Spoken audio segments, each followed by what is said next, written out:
జొన్న రొట్టె కాంబినేషన్గా పప్పుచారు అయితే చేసుకున్నానండి. ఇక్కడైతే జొన్న రొట్టె అయితే అవుతుంది. నంచుకోవడానికి కావాలా కదా ఆలు ఫ్రై. జొన్న రొట్టెలు అయితే అవుతున్నాయి. ఇంకా నేనైతే జొన్న రొట్టె అయితే ఫస్ట్ టైం చేస్తున్నాను. ఇంకా డైలీ జొన్న రొట్టె మన వీడియోలో ఏదన్నా ఒక కర్రీ అయితే వస్తుందండి.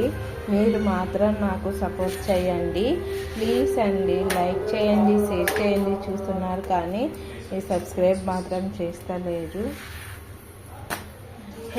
హెల్దీగా జొన్న రొట్టె, సాంబార్, ఆలుగడ్డ ఫ్రై ఈరోజు మా ఇంట్లోకి అయితే ఉదయం పూట చూడండి. ఆలు ఫ్రై, జొన్న రొట్టె,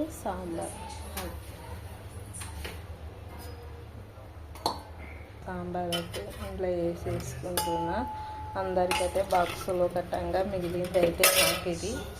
ఇక్కడ చూడండి ఆలుగడ్డ ఫ్రై, సాంబార్, జొన్న రొట్టె, ఆలు ఫ్రై, సాంబార్. ఇంకా ఇలా పిసికేసుకొని ఇవి నంచుకొని తింటుంటే హేమీగా అయితే ఉంటుందండి. జొన్న రొట్టె చాలా హెల్దీ.